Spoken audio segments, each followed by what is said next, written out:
Hello.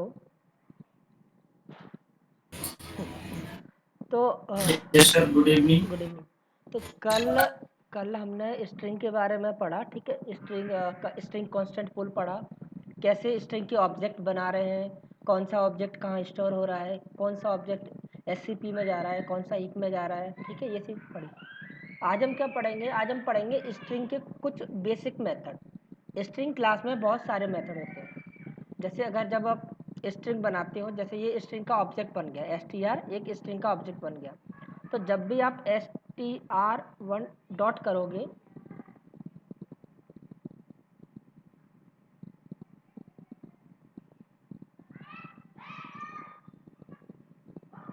तो आप देखोगे बहुत सारे मेथड है स्ट्रिंग क्लास में।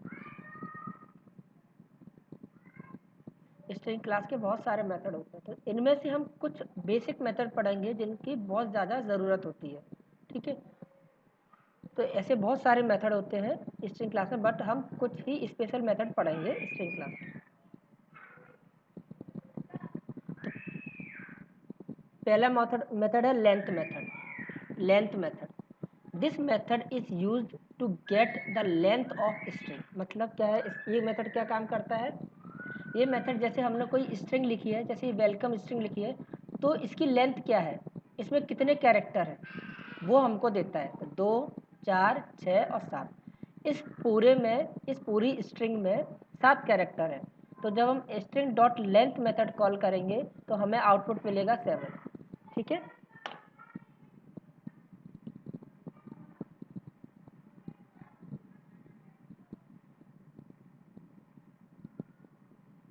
ठीक है, ये जैसे मैंने ये सब कुछ डिलीट किया, अब मैं यहाँ पे प्रिंट कराता हूँ, तो str1 डॉट लेंथ।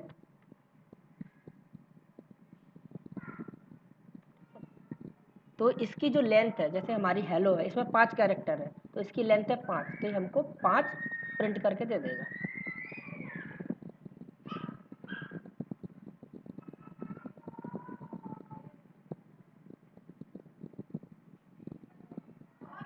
ठीक है, तो ये 5 आउटपुट आ गया। इसका मतलब क्या है, हमारी जो स्ट्रिंग की लेंथ है वो 5 है। तो लेंथ कैसे निकालते हैं स्ट्रिंग की? उसके लिए लेंथ मेथड होता है, ठीक है, लेंथ मेथड होता है, ठीक है। अब यहाँ पे क्या होता है, अच्छा, आपको लेंथ वेरिएबल, ये तो लेंथ मेथड है, ये लेंथ मेथड है। एक लेंथ वेरिएबल होता है, ये पता है किसी को? लेंथ वेरिएबल पता है किसी को?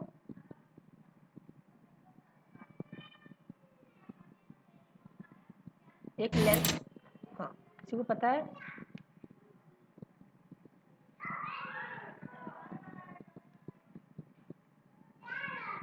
नहीं पता? सर एरे का साइज बताता है, एरे की लेंथ बताता है। हाँ, ठीक है। जैसे हमने कोई एरे डिफाइन की, ठीक है, हमने कोई एरे डिफाइन की,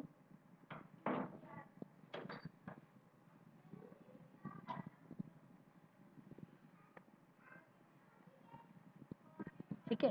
तो इस एरे की लेंथ कितनी है, वो हमको कैसे मिल सकती है?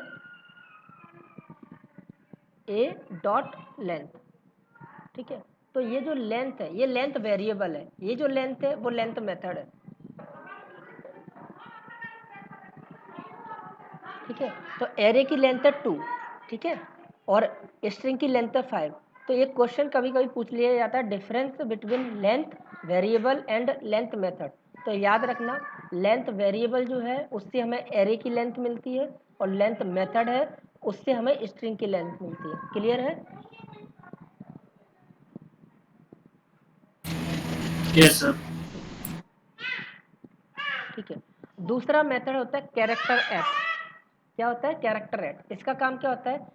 This method is use to get the character based on index from string. अच्छा देखो, जैसे एरे होती है, ऐसे ही जैसे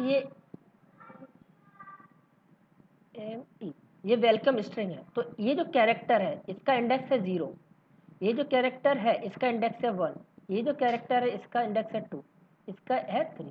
तो एर स्ट्रिंग में भी हर जो कैरेक्टर होता है उसका एक इंडेक्स होता है जो कि 0 से स्टार्ट होता है, ठीक है।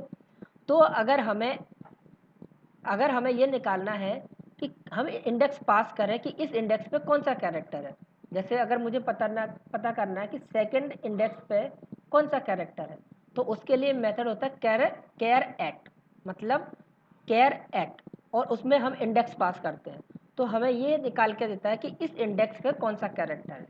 ठीक है, जैसे हमने ये स्ट्रिंग बनाई, ठीक है, इसके ऑब्जेक्ट में वैल्यू है वेलकम, और यहाँ पे हमने स्ट्रिंग डॉट कैरेक्टर एट 5, तो 5 जो भी फिफ्थ इंडेक्स पे कैरेक्टर होगा उसकी वैल्यू प्रिंट कर देगा।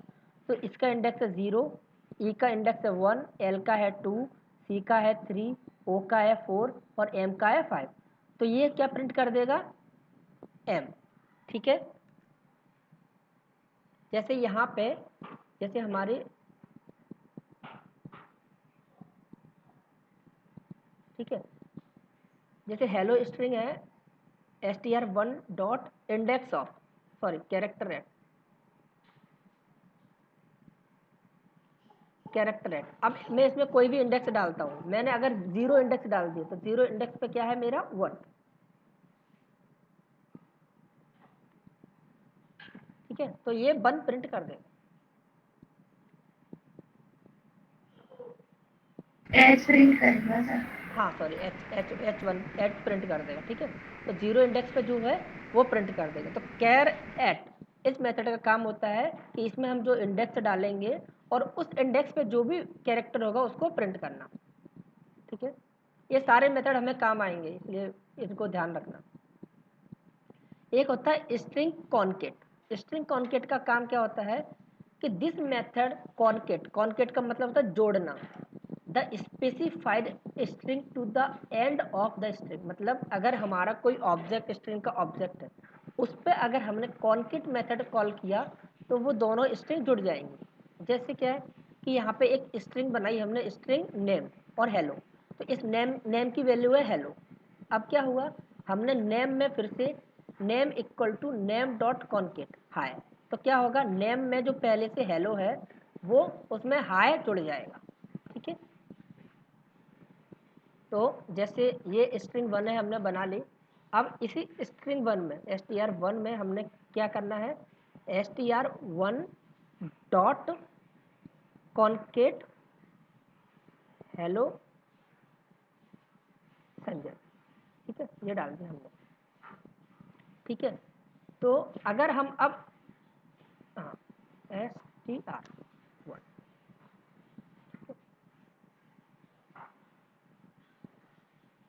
तो हमने दो जगह प्रिंट करा के देख रहे हैं, एक तो यहाँ पे प्रिंट करा के देख रहे हैं और यहाँ पे कॉन्केट करने के बाद इसको प्रिंट करा के देख रहे हैं। ठीक है, तो हेलो, यहाँ पे हम सिर्फ str1 को प्रिंट कर रहे हैं तो हेलो प्रिंट हो रहा है। जैसे ही हमने कॉन्केट मेथड कॉल किया तो इसके अंदर जो हेलो वैल्यू थी उसमें संजय ऐड हो गया, तो हेलो संजय।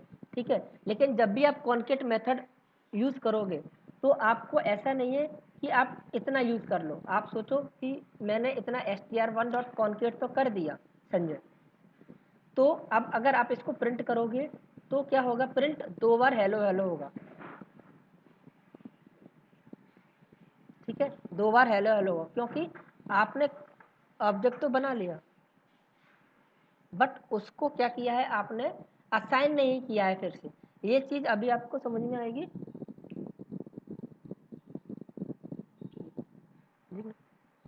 ये आपको अभी समझ में नहीं आएगी कि आपको असाइन। ठीक है, 1 मिनट होल्ड रखना।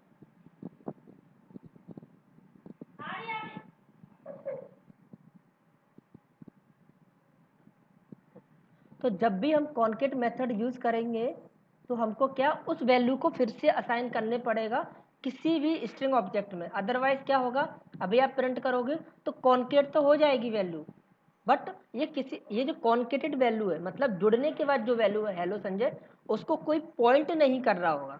ठीक है, तो अभी के लिए इतना याद रखो कि अगर हम जब कॉन्केट मेथड यूज़ करते हैं तो हमको उसको असाइन करना पड़ेगा किसी भी स्ट्रिंग के ऑब्जेक्ट में, तभी वो यूजेबल है। अदरवाइज क्या होगा, वो आप उसकी वैल्यू को गेट नहीं कर पाओगे, मतलब आपको हेलो ही प्रिंट होगा। ऐसा क्यों होता है ये हम आगे समझेंगे। क्लियर है? सर ऐसे किसी भी नाम से असाइन कर सकते हैं कि str1 से ही कर सकते हैं, जो ऊपर ऑब्जेक्ट बनाया ये उसी नाम से? आपका कोई सा भी ऑब्जेक्ट है, आप इस ऑब्जेक्ट की वैल्यू में कुछ ऐड करना चाह रहे हो, इस जो ऑब्जेक्ट बनाया है इसमें इसकी वैल्यू है str1 की हेलो, इसमें कुछ ऐड करना चाह रहे हो, स्ट्रिंग के किसी भी ऑब्जेक्ट में कुछ ऐड करना चाह रहे हो तो कॉन्केट मेथड यूज होता है। अब किसी और में क्या, 1 मिनट होल्ड करना।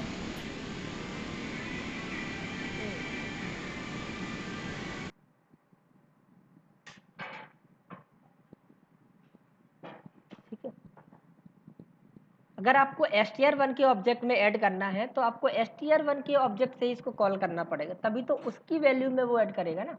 अब कोई दूसरा ऑब्जेक्ट की वैल्यू में आप ऐड करोगे तो दूसरे ऑब्जेक्ट में वैल्यू में ऐड होगा।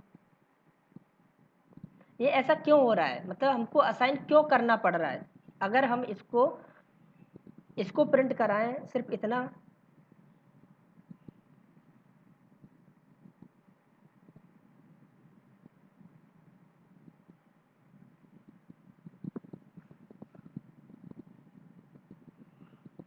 ठीक है, तो ये हेलो संजय कर देगा क्योंकि यहाँ पे कॉन्केट हो रहा है। बट जब आप इसको नॉर्मली करोगे, नॉर्मली आप सोचो कि str1 में ऐड हो गया होगा, अगर आप इसको सिर्फ यहाँ पे करते, सॉरी यहाँ पे करते हो इतना, और फिर str को ऐड करते हो तो यहाँ पे सिर्फ हेलो प्रिंट करेगा। ठीक है, ऐसा क्यों हो रहा है इसको हम आगे समझेंगे। ठीक है, इसकी एक वजह है जिसकी वजह से ऐसा हो रहा है। ठीक है, अभी आप इतना समझ लो कि अगर हमको किसी स्ट्रिंग में कुछ ऐड करना होता है तो हम कॉन्केट मेथड का यूज करते हैं। ठीक है, क्लियर है? Yes sir. नेक्स्ट मेथड है इंडेक्स ऑफ। इंडेक्स ऑफ का मतलब क्या होता है कि this method is use to get the index of character from string. मतलब जैसे हमारी एक स्ट्रिंग है, जैसे ये स्ट्रिंग है हमारी वेलकम। ठीक है, इसमें मैंने एक कैरेक्टर डाल दिया। अगर मुझे ये पता करना है, जैसे अभी हमने पता किया कैरेक्टर एट मेथड से क्या, कि हम इंडेक्स डालते थे तो हमको कैरेक्टर मिल जाता था। अब हम क्या करेंगे, कैरेक्टर डालेंगे मेथड में और उससे पूछेंगे इसका इंडेक्स क्या है इस कैरेक्टर का। जैसे ई है तो ई का जो है इंडेक्स क्या है, इस ई का इंडेक्स क्या है, 1।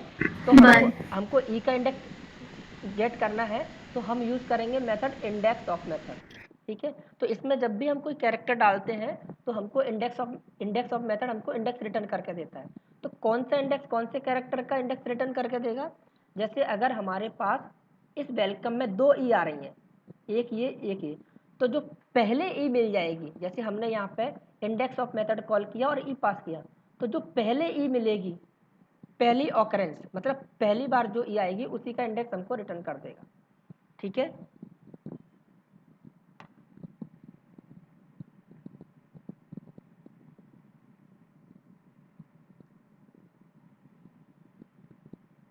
str1 डॉट इंडेक्स ऑफ, मैं यहाँ पे कैरेक्टर डाल रहा हूँ एल का।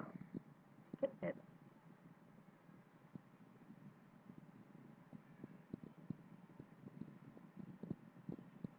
ठीक है, तो इसका क्या है, इंडेक्स 2 है। ठीक है, तो दूसरे वाले एल का इंडेक्स 3 है, बट ये जो इंडेक्स ऑफ मेथड है वो हमेशा बताता है पहले इंडेक्स, पहले कैरेक्टर, फर्स्ट टाइम जो आया है उसका इंडेक्स। ठीक है, अब नेक्स्ट मेथड है इक्वल्स मेथड। ये बहुत इंपॉर्टेंट होता है इसमें स्ट्रिंग में। This method is used to check two string object are equal और नॉट। इसका काम होता है स्ट्रिंग के ऑब्जेक्ट को चेक करने के लिए कि वो इक्वल है या नहीं है। ठीक है, in string equals method always check content of the object. String में क्या करता है, जो इक्वल्स मेथड होता है वो कंटेंट कहे या ऑब्जेक्ट की वैल्यू कहे उसको चेक करता है।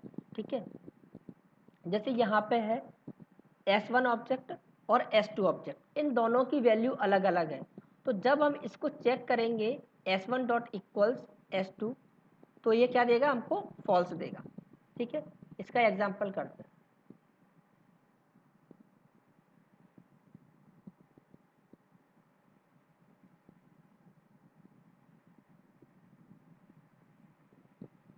str1 str2। ठीक है,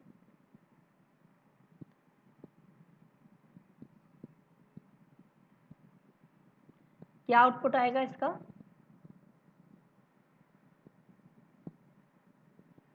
क्या आउटपुट आएगा? फॉल्स। फॉल्स क्यों आएगा? तो इसमें तो सर ऑब्जेक्ट इक्वल कर रहा है ना, वैल्यू को इक्वल तो कर नहीं रहा है। मतलब इससे बताओ। सर str1 और str2 अलग अलग दो पार्ट वो ऑब्जेक्ट है, उनको इक्वल करा रहे हैं सर हम यहाँ पे। इक्वल करा नहीं रहे, इक्वल चेक कर रहे हैं। हाँ, इसका हम इक्वल चेक कर रहे हैं डिफरेंट। ठीक है, str1 अलग ऑब्जेक्ट है, str2 अलग ऑब्जेक्ट है और दोनों हीप मेमोरी में। अगर यही ऑब्जेक्ट अगर मैं fcp के थ्रू बनाता तो एक ही ऑब्जेक्ट बनता। ठीक है,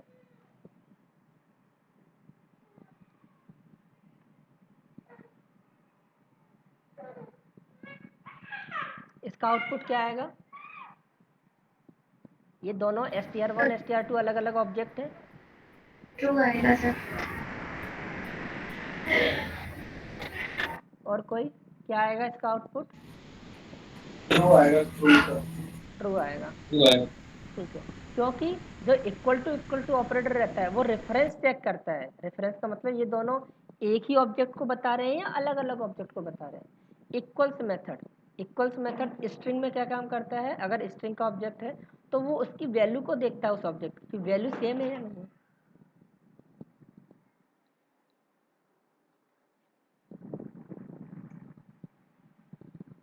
ठीक है, अगर वैल्यू सेम है तो ट्रू और वैल्यू फॉल्स है, वैल्यू अलग अलग है तो फॉल्स। ठीक है, ठीक है, तो पहले का फॉल्स दूसरे का ट्रू। तो ये क्वेश्चन बहुत पॉपुलर है कि difference between equal to operator and equals method in string. ठीक है,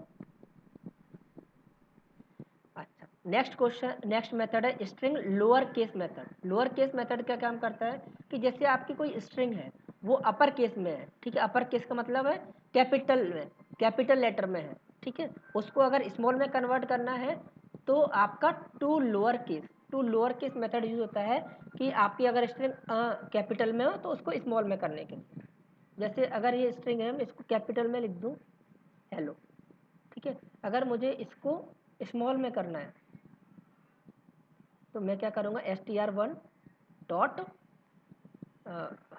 to lower case, to lower case. ठीक है,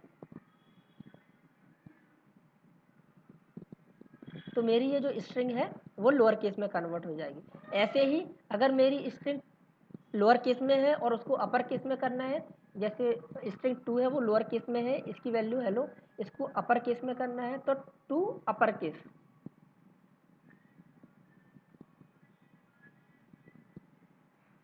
टू अपर केस।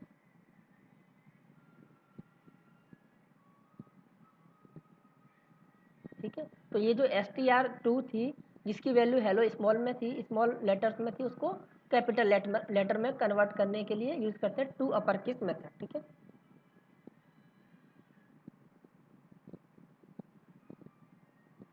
तो ये to upper case method. Next method है कंटेंस मेथड। कंटेंस मेथड क्या काम करता है? मतलब कंटेंस का मतलब है सर्च करना, कंटेन मतलब रखना।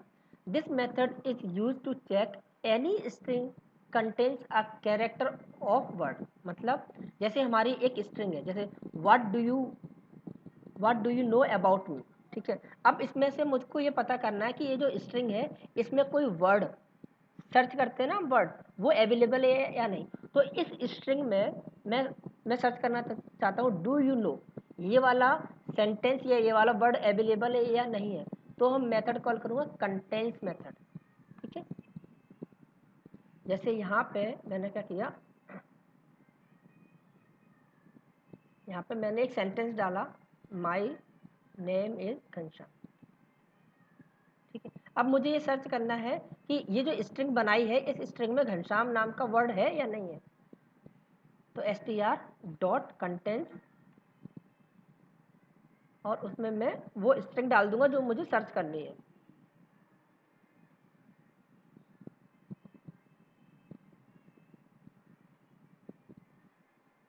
ठीक है, तो फॉल्स, क्योंकि शायद स्पेलिंग, हाँ स्पेलिंग गलती हो गई।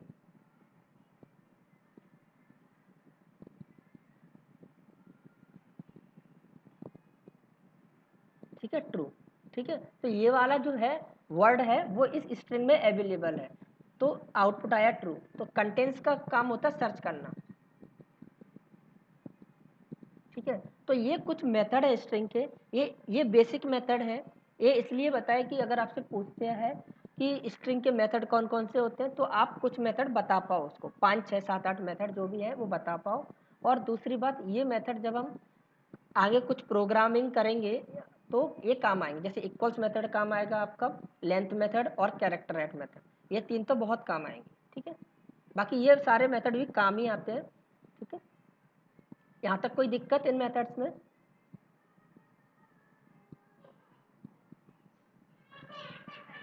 हेलो, किसी को कोई दिक्कत?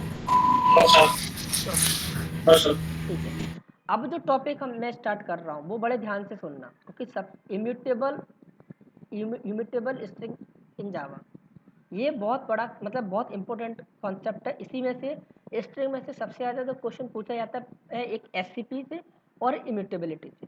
ठीक है, इसको ध्यान से समझना। इम्यूटेबल का मतलब क्या होता है? इन जावा स्ट्रिंग ऑब्जेक्ट आर इम्यूटेबल। तो आपसे क्वेश्चन पूछा जाएगा व्हाट इज इम्यूटेबिलिटी।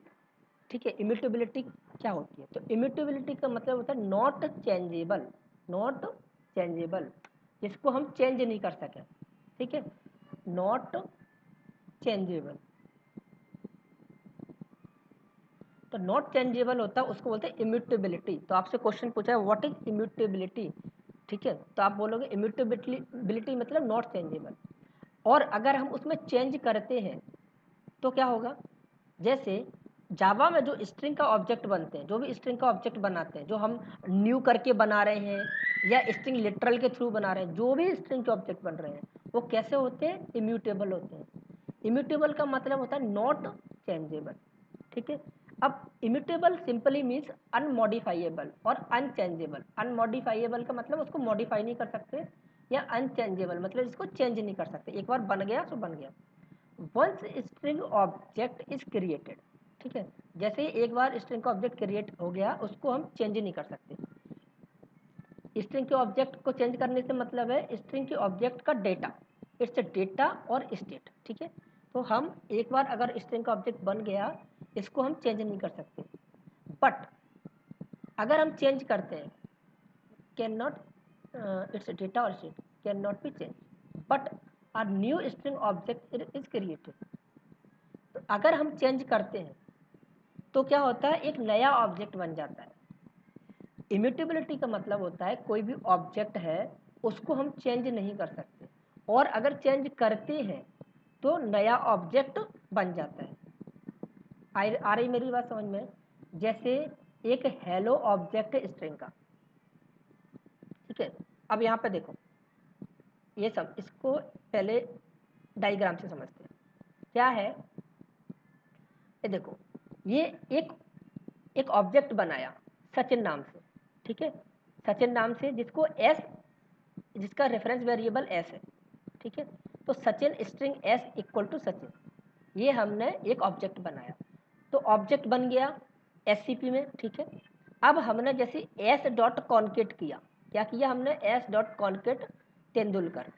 तो हमने क्या किया? इस ऑब्जेक्ट में कुछ चेंज किया, हाँ या ना बोलो? इस ऑब्जेक्ट की वैल्यू में कुछ चेंज किया। सचिन था, सचिन में हमने तेंदुलकर ऐड किया, तो वैल्यू में Yes. ठीक है। और स्ट्रिंग कैसी है? इम्यूटेबल। तो इम्यूटेबल कहते हैं कि आप चेंज नहीं कर सकते। और क्या कहती है चेंज? इस कंसेप्ट के साथ साथ कि आप चेंज नहीं कर सकते उसकी वैल्यू को, और अगर चेंज करते हो, अगर चेंज करते हो ज़बरदस्ती, तो नया ऑब्जेक्ट बन जाएगा। क्या बन जाएगा? नया ऑब्जेक्ट। तो एक ऑब्जेक्ट तो सचिन रहेगा, ठीक है, और अगर इसमें कुछ आप ऐड करते हो, वैसे तो ऐड कर नहीं सकते, इम्यूटेबिलिटी, इम्यूटेबल का मतलब होता है नॉट चेंजेबल, और अगर ऐड करते हो उसमें कुछ, जैसे मैंने क्या किया, कुछ ऐड किया। ऐड कैसे करते हैं? कॉन्केट कर दिया। क्या कॉन्केट कर दिया? तेंदुलकर, तो सचिन तेंदुलकर। तो क्या होगा? अभी अगर मैं प्रिंट करूंगा एस को, तो यहाँ पे क्या होगा?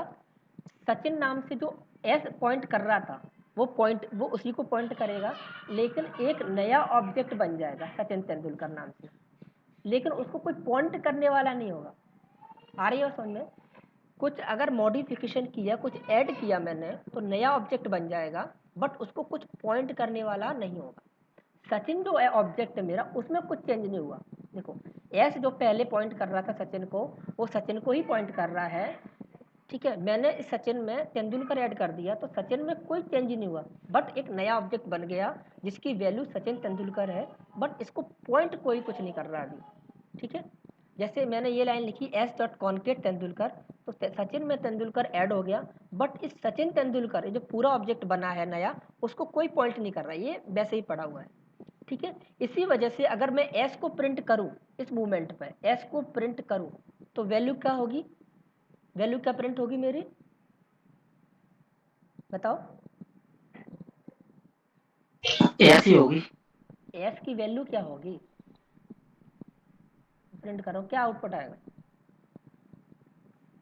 अभी तो सचिन ही आएगा ना। सचिन ही आएगा, क्यों? देखो कॉन्केट तो हो गया है, एस डॉट कॉन्केट कर दिया आपने, तो कॉन्केट करने से हुआ क्या, इस सचिन में तेंदुलकर तो जुड़ गया। एक तो जैसे ही मैंने इसमें कुछ चेंजेस किया स्ट्रिंग में, तो जो चेंजेस होके जो ऑब्जेक्ट बना वो नया ऑब्जेक्ट बन गया, इसमें कुछ चेंज नहीं हुआ। तो इसी चीज़ को बोलते हैं इम्यूटेबल। स्ट्रिंग इम्यूटेबल है, मतलब उसमें आप कुछ चेंज नहीं कर सकते। अगर कुछ चेंज करते हो, जैसे मैंने इसमें जोड़ने की कोशिश की तेंदुलकर, तो इसमें कुछ चेंज इसमें ऐड नहीं हुआ, एक नया ही ऑब्जेक्ट बन गया सचिन तेंदुलकर नाम से, बट इसको कोई पॉइंट करने वाला नहीं है इस समय।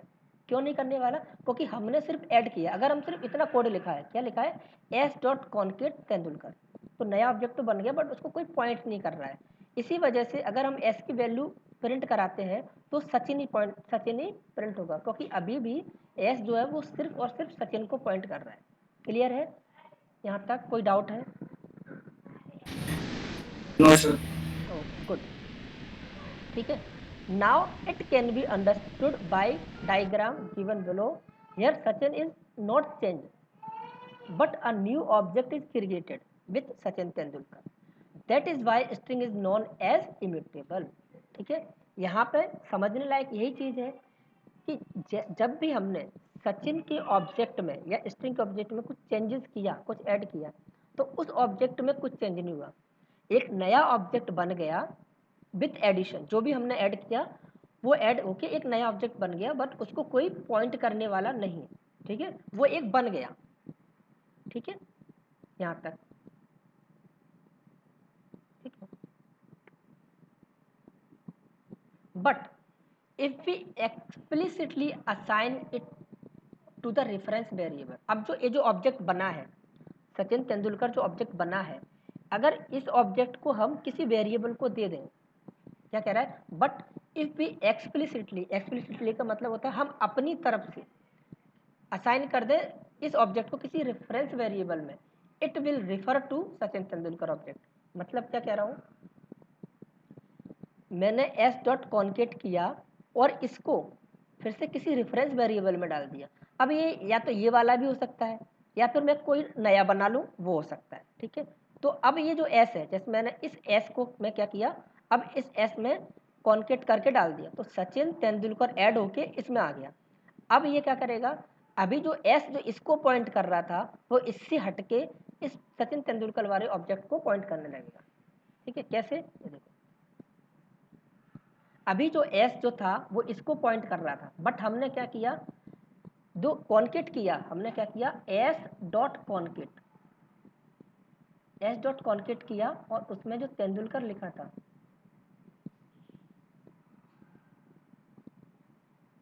इसको हमने फिर से एस में डाल दिया, ठीक है। तो एस के जो एस जिसको पॉइंट कर रहा था पहले, इसको पॉइंट कर रहा था पहले सचिन को, ये लिंक हटके अब ये जो नया ऑब्जेक्ट बना है ये इसमें आ गया। तो अब एस किसको पॉइंट करेगा, इस वाले को। अब ये खाली रह गया, इसको कोई पॉइंट नहीं कर रहा। और अगर इस टाइम पे अगर हम एस को प्रिंट कराएंगे तो क्या प्रिंट होगा,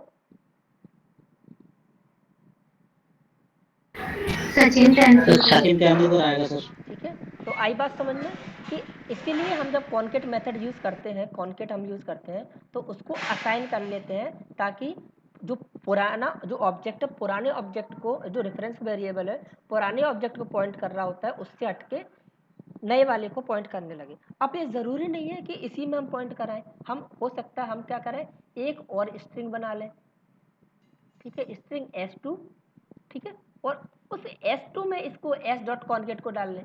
तो s इस केस में क्या होगा, s तो है वो सचिन को पॉइंट करेगा और s2 है वो सचिन तेंदुलकर को पॉइंट करेगा। ठीक है, ये प्रैक्टिकल करके देखते हैं हम लोग।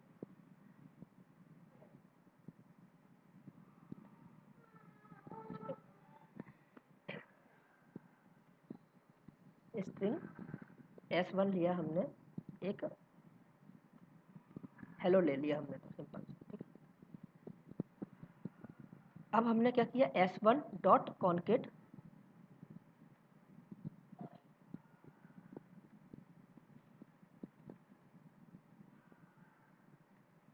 ठीक है, अगर मैं इसको प्रिंट करूंगा अभी इस टाइम पे s1 को, क्या आउटपुट आएगा,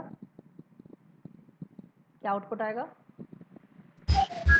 हेलो। ठीक है, तो आउटपुट आएगा मेरा हेलो। ठीक है, अब मैं क्या करूं, इस S1 में ही जोड़ के फिर से S1 में डाल दूं।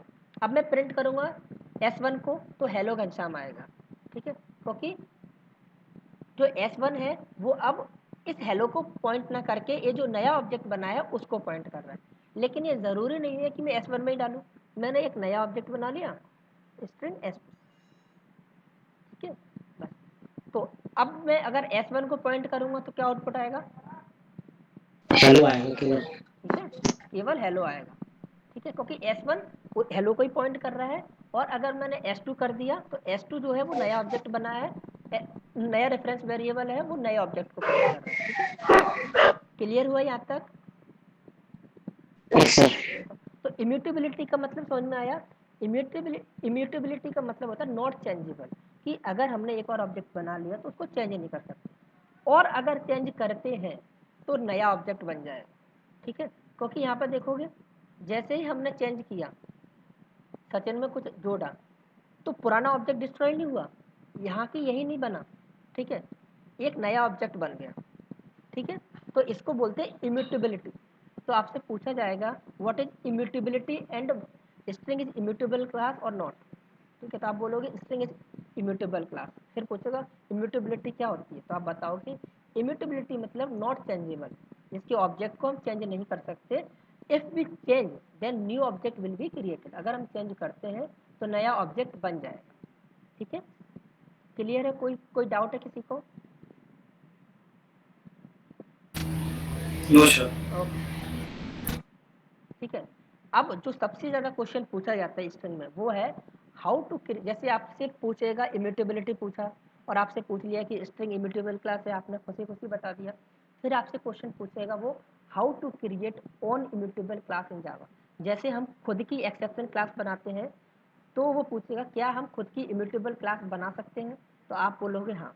तो वो कैसे बना सकते हैं, तो उसकी 5 स्टेप है। ठीक है, ये आपको याद रखना है। पहला, आपकी जो क्लास है उसको आपको कैसी बनाना है, फाइनल। कैसी बनाना है आपकी जो क्लास है, final. Final class, make class final so that it can not B inherited. हमको अपनी क्लास को फाइनल बनाना है ताकि हम जो हमारी क्लास है हम उसको इनहेरिट ना कर सकें। पहली बात, अगर हमको अपनी खुद की इम्यूटेबल क्लास बनानी है तो उस क्लास को हम कैसी क्लास बनाएंगे, फाइनल क्लास। क्यों बनाएंगे, उसका रीज़न ये है क्योंकि फाइनल क्लास को हम क्या नहीं कर सकते, क्या नहीं कर सर सकते, एक्सेप्ट नहीं। हाँ, एक्चुअली और कहें तो इनहेरिट नहीं कर सकते। तो यहाँ पे देखो,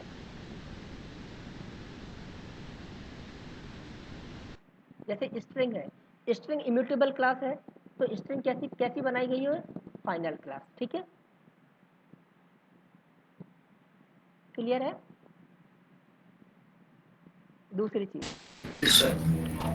क्या कह रहे हैं, अगर हमको अपनी इम्यूटेबल क्लास बनानी है तो उसके जो मेंबर वेरिएबल होंगे, म्यूट करो, जो मेंबर वेरिएबल का मतलब वेरिएबल ही होता है, मेंबर वेरिएबल कहो, फील्ड कहो, डेटा मेंबर कहो, सब एक ही बात है, वेरिएबल। तो प्राइवेट मेंबर वेरिएबल मतलब जो वेरिएबल है उनको प्राइवेट बनाना पड़ेगा। तो प्राइवेट क्यों बनाएंगे? Making member variable private so that field का मतलब वही variable can not be access outside the class. इसलिए वेरिएबल को प्राइवेट बनाएंगे ताकि वो वेरिएबल क्लास के बाहर एक्सेस नहीं कर सके। ठीक है।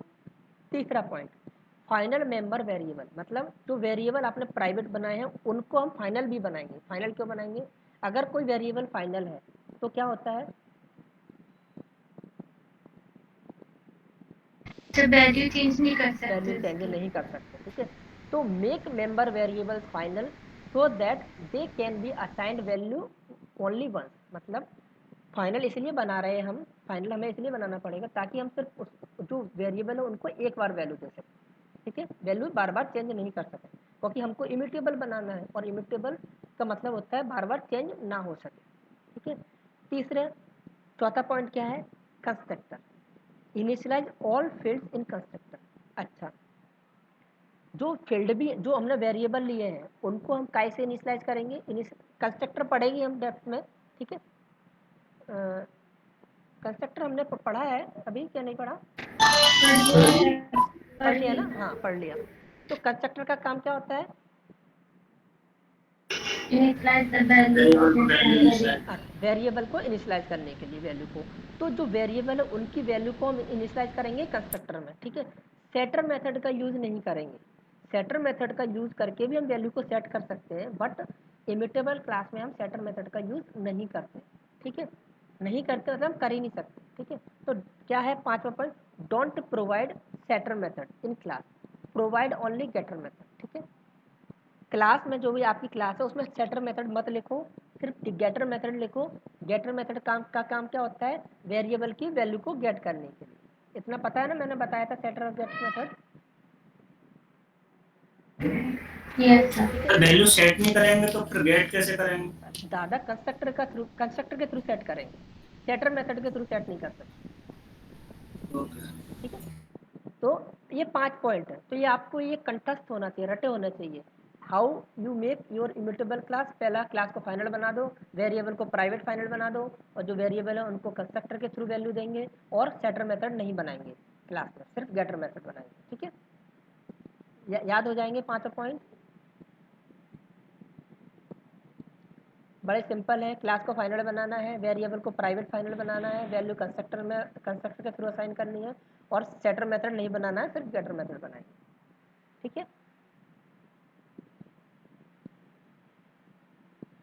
हेलो, आवाज़ आ रही है? Yes sir. ठीक है। ओके। उसके बाद वो कहेगा कोड लिख दो इसका। क्या लिख दो? कोड लिखो। और कोड इतना लिखवाते हैं जिसकी कोई हद नहीं है। इमिटेबल पूछेंगे फिर कोड लिखवाएंगे। कोड बड़ा सिंपल है, आप लोगों के लिए सिंपल बना दिया है। जैसा जैसा पॉइंट लिखा हुआ है वैसा ही। जैसे आपने क्लास बनाई, सिंपल क्लास बनाती हो, या आपने क्लास बनाई क्लास इमिटेबल क्लास नाम से, उसके आगे फाइनल लगा दो। ठीक है। क्लास में हमने 2 वेरिएबल ले लिए, एक इंटीजर आईडी और स्ट्रिंग नेम। ठीक है। वेरिएबल कैसे बनाते हैं इम्यूटेबल क्लास में? वेरिएबल कैसे? फाइनल और प्राइवेट। तो प्राइवेट फाइनल। प्राइवेट फाइनल लगा दिया इसके आगे। अब ये 2 वेरिएबल हैं, इनकी वैल्यू काय में असाइन करेंगे? कंस्ट्रक्टर में। तो ये कंस्ट्रक्टर। कंस्ट्रक्टर बनाया, ये कंस्ट्रक्टर में दोनों की वैल्यू असाइन कर दी। ठीक है। अब ये दोनों फील्ड हैं, इनकी वैल्यू को गेट करने के लिए गेट आईडी और गेट नेम। ठीक है। ये 2 गेटर मेथड, ये आपकी इमिटेबल क्लास होगी। इसमें सेटर मेथड नहीं लिखते। वो आपसे बोलेगा कोड लिखो इमिटेबल क्लास का, आपको यही लिखना है और ये रटा होना चाहिए क्योंकि ये बहुत अति का पूछा जाता है। पॉइंट रटे होने चाहिए, ये कोड रटा होना चाहिए। आपसे कोड लिखवाते हैं वो लोग। क्लियर है? कोई दिक्कत है इस पर समझने में? नहीं है? आगे बढ़े।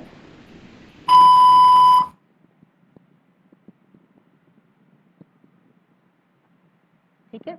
अच्छा, सर उसमें अपने एक चीज रह गई पीछे क्या? क्लास की। तो सर वैल्यू तो दी नहीं कहीं।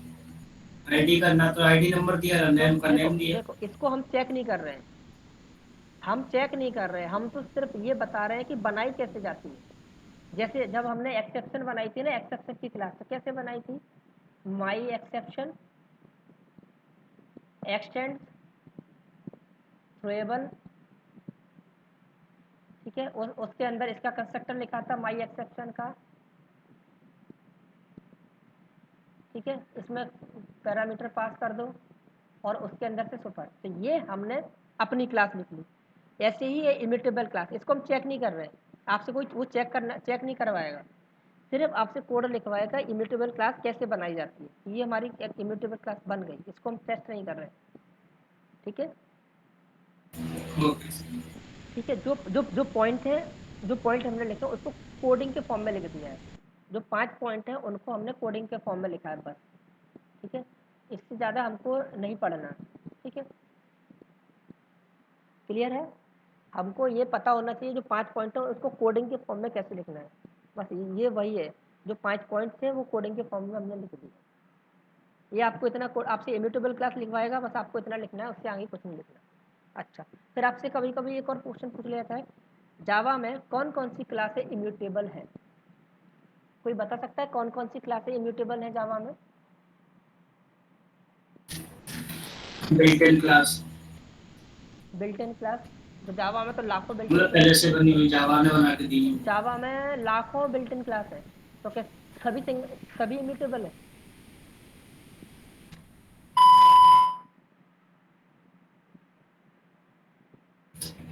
आइडिया नहीं है इसका। तो वो सबको ओवरराइड तो कर सकते हैं, काफी क्लास में जिनको ओवरराइड कर सकते थे। क्लास को ओवरराइड नहीं करते, ज़्यादा ऐसा मत बोला करो, कुछ भी मत बोला करो। क्लास कहीं ओवरराइड होती है? और मेथड तो क्लास में से ही लेते हैं ना सर अपनी। तो क्लास में से मेथड लेते तो क्लास को ओवरराइड बोलोगे क्या? मेथड को बोलो ना, मेथड ओवरराइड होते हैं, क्लास थोड़ी ना ओवरराइड होती है। अब बोलोगे मेथड मेथड इनहेरिट होते हैं, क्लास को एक्सटेंड करते हैं, मेथड को थोड़ी ना एक्सटेंड करोगे। सबका अपना अपना अलग अलग नाम है, मैं आपको किसी और नाम से बुलाऊं, आपका काम, आप मान लो इंजीनियर हो, मैं आपको किसान बुलाऊं, आपको अच्छा लगेगा? आप किसान हो, मैं आपको डॉक्टर बुलाऊं, तो ऐसे जिसका जो काम है वो परफेक्शन के साथ बोलो। क्लास क्लास का काम जो है वो है, ठीक है। क्लास में ओवरराइड का काम नहीं होता, मेथड ओवरराइड होता है, ठीक है। अच्छा, किसी को पता है, एक तो हमारी स्ट्रिंग क्लास है जिसको हम पढ़ रहे हैं, इम्यूटेबल है। सर सारी रैपर क्लास होती है। सारी जो रैपर क्लास है, जितनी भी हमारी रैपर क्लासेज है, रैपर क्लास कौन कौन सी होती हैं?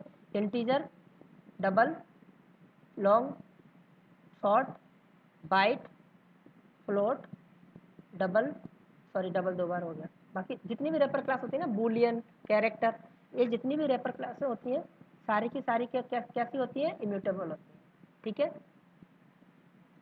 तो स्ट्रिंग के अलावा जितनी भी रैपर क्लास है वो सारी इम्यूटेबल होती हैं। आपसे अगर क्वेश्चन पूछा जाए कि example of immutable class in Java, built in immutable class, तो स्ट्रिंग और स्ट्रिंग के अलावा रैपर क्लासेस और भी हो सकती हैं, बट ये जनरली हमको पता होना चाहिए। ऐसे तो जावा में लाखों क्लासेस हैं जो जावा ने हमको बना के दिए, लाखों करोड़ों कह सकते हो, ठीक है। बट जो बिल्ट इन है, जो हमको पता होना चाहिए वो ये, क्लियर है।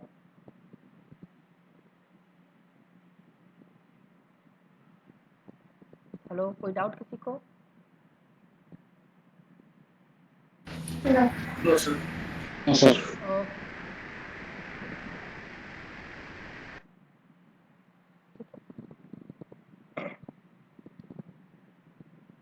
ठीक है। अब स्ट्रिंग में क्या होता है कि एक जो, चलो इसको अभी नहीं करते, इसको जब हम प्रोग्राम करेंगे तभी करेंगे।